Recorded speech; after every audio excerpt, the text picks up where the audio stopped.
안녕하세요, 낙군입니다. 오늘은 일본 운전면허 취득에 관한 이야기를 준비했습니다.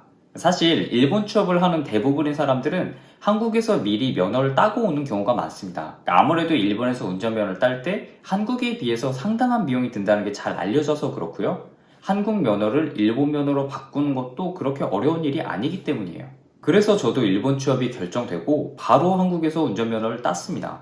근데 그때 재수가 없어서, 아니요, 제가 머리가 나빠서 일본에서 새로 면허를 따야 하는 상황이 됐습니다. 그래서 6월 말에 일본 교습소에 들어가서 말 그대로 처음부터 일본 사람들이 면허를 따는 과정을 그대로 거쳤고요.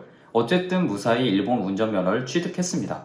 돈도 많이 들었고 시간도 들었지만 덕분에 저는 한국에서도 일본에서도 면허를 따본 사람이 됐고요. 이렇게 비교 영상을 만들 수 있게 되었습니다. 그런데 이게 기뻐야 될진 잘 모르겠고요. 어쨌든 지금부터는 일본 운전면허의 취득 과정과 특징을 한국과 비교하면서 설명해 보겠습니다. 참고로 일본에서도 면허를 취득하는 몇 가지 방법이 있는데 저는 가장 일반적인 교습소를 기준으로 설명하겠습니다. 일본에서도 교습소별로 차이가 있긴 하겠지만 큰 틀은 비슷한 것 같아요. 그리고 오늘 영상은 AT 한정면허 기준입니다. 한국에서는 2종 오토라고 하나요? 일본 운전면허의 취득 과정을 한국과 비교하자면 세 가지 특징이 있습니다. 첫 번째는 비싸고, 두 번째는 길고, 세 번째는 어렵습니다. 일단 비싼 건 유명한데 이게 얼마나 비싸냐면 일본에서 면허를 취득하기 위해서는 평균 22만엔에서 25만엔 사이의 비용이 발생합니다. 그러니까 한국 돈으로 최소 220만 원이 필요해요.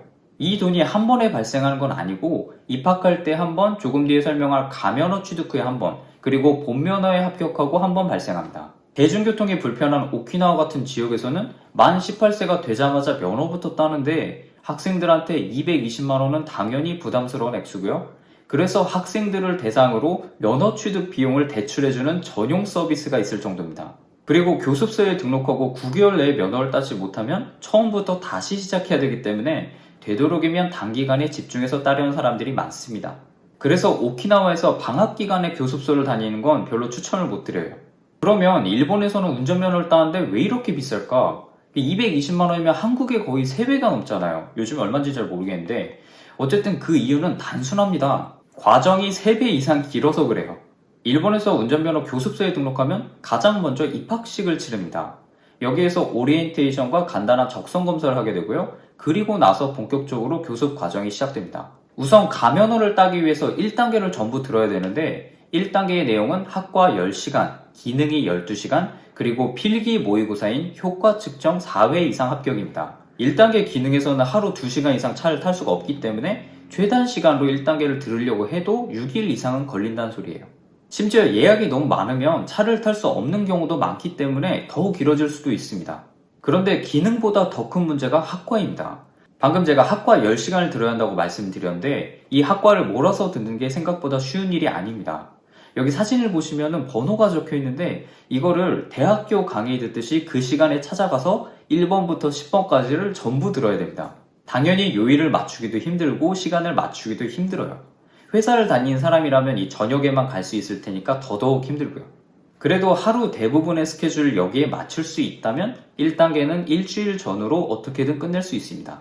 그러면 가면허 시험을 볼 수 있게 됩니다. 참고로 마지막 기능 시간에 지도원이 이 사람은 아직 시험을 쳐서 안 된다고 판단하면 가면허 시험을 볼 수가 없고요. 추가로 기능 실습을 받아야 됩니다. 가면허 시험은 매주 2회 실시하고 시험 내용은 교습소 코스에서 받는 주행시험과 50점 만점의 필기시험에서 45점 이상을 받을 것입니다.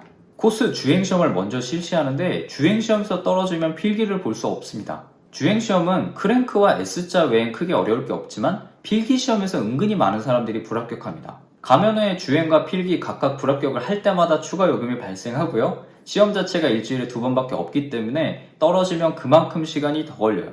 어쨌든 무사히 합격하면 가면허를 받게 되고 이제부터는 지도원 등의 동승 하에 도로에서 운전을 할 수 있게 됩니다. 그리고 2단계 교습을 시작할 수 있어요. 그런데 2단계는 1단계보다 더 길어요.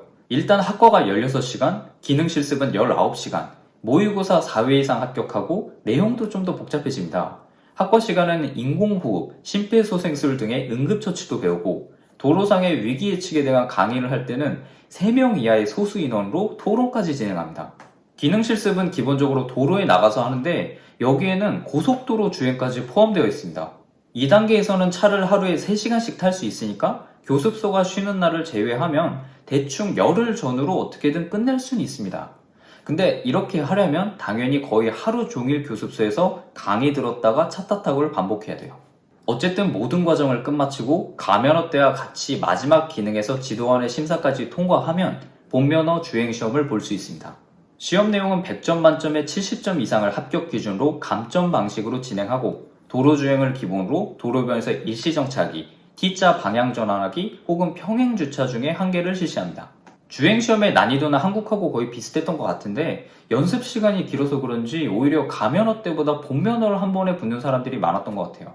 본시험에서 떨어지면 역시 기능 실습을 추가로 받아야 되고요. 당연히 추가 요금이 발생합니다. 무사히 주행시험에 합격하면 교습소에서 졸업증명서를 발급해줍니다. 그리고 이 증명서를 가지고 이번엔 현내에 있는 운전면허센터에 가서 필기시험을 응시해야 돼요.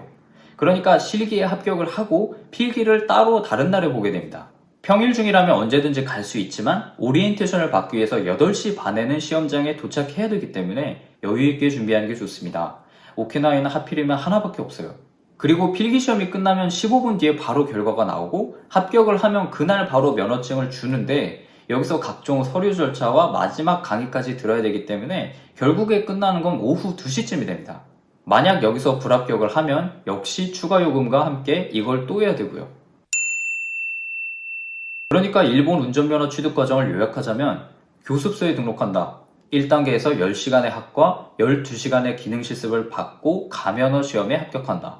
그리고 2단계로 올라가서 이번에는 16시간의 학과, 19시간의 기능 실습을 받고 도로 주행 시험에 합격한다.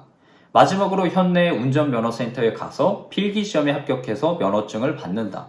그러니까 AT 한정 면허를 기준으로 합쳐서 총 26시간의 학과를 듣고 31시간의 기능 실습을 들어야 하며 중간에 필기 모의고사에 총 8번 합격하고 가면허와 본면허 시험에 통과해야 면허를 딸 수 있습니다. 거의 매일 교습소에 가서 강의를 듣고 모든 시험을 한 번에 합격을 할 수 있다면 비용은 23만 이하로 그리고 한 달 내에 면허를 딸 수 있지만 평균적으로는 2달에서 2달 반 정도가 걸린다고 합니다. 그리고 정말 빠르게 면허를 따고 싶은 분들은 운전면허 합숙이라는 게 있는데 이거는 제가 경험을 해보진 못했지만 거의 20일 안에는 딸 수 있다고 들었습니다. 면허를 위해서 합숙까지 한다는 게 처음엔 좀 신기해 보였는데 제가 면허를 따보니까 이거는 충분히 수요가 있을 법합니다. 참고로 제가 한국에서 2종 보통면허를 따는데 열흘이 안 걸렸던 것 같은데 같은 면허를 일본에서 따는데 한 달이 꼬박 걸렸습니다. 그래서 제가 느끼기에 한국에 비해서 일본의 운전면허 취득 과정은 상당히 복잡하고 또 어려웠습니다. 일본 취업을 준비하시는 분들 중에서 일본에서 운전을 할 계획이 있으신 분들은 미리미리 한국에서 면허를 따두시는 게 좋을 것 같아요. 사실 저는 운전하는 걸 그렇게 좋아하지 않습니다. 그보다는 차에 타는 걸 별로 안 좋아해요. 예전에 교통사고를 겪어서 그런 것도 있고요. 그래서 도로가 좀 무섭습니다. 그런데 오키나와 같이 대중교통이 발달되지 않은 지역에서는 운전면허는 필수입니다. 이건 제가 교습소에서 들은 얘기인데 오키나와의 인구가 약 150만 명인데 그 중에 90만 명이 면허를 가지고 있다고 합니다. 그러니까 미성년자를 제외하면 사실상 거의 다 가지고 있는 셈이에요. 심지어 오키나와에서 취업 활동을 할 때도 거의 대부분의 회사의 지원 조건에 운전면허 필수가 있습니다. 그러니까 뭐 싫어도 따야 돼요. 그래도 일본에서 운전하는 건 난이도가 그렇게 높진 않다고 느낍니다. 일단 일본에서는 주차장을 확보하지 못하면 차를 살 수가 없기 때문에 무단 주정차가 거의 없고요. 함부로 클렉션을 울리는 것도 불법이라서 웬만하면은 빵빵 소리를 들을 일이 없습니다. 당연히 지역차는 있었지만 뭐 양보도 잘 해주는 것 같아요. 다만 오키나와는 워낙에 운전에 익숙한 사람들이 많아서 그런 것 같은데 운전이 다른 지역에 비해서 좀 난폭하긴 한 것 같아요.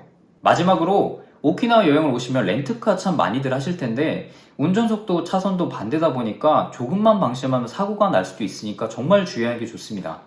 실제로 제가 교습소에 다닐 때 거기 지도원들이 강의 시간에 운전하다가 렌트카가 보이면 최대한 피하라고 가르칩니다. 렌트카는 번호판을 보면 바로 알 수 있어요. 그만큼 렌트카와의 접촉사고가 많이 일어납니다. 근데 그 전에 자유여행부터 빨리 풀렸으면 좋겠어요. 어쨌든 오늘은 여기까지 하겠습니다. 질문은 댓글이나 인스타에 남겨주시고요. 오늘도 감사합니다.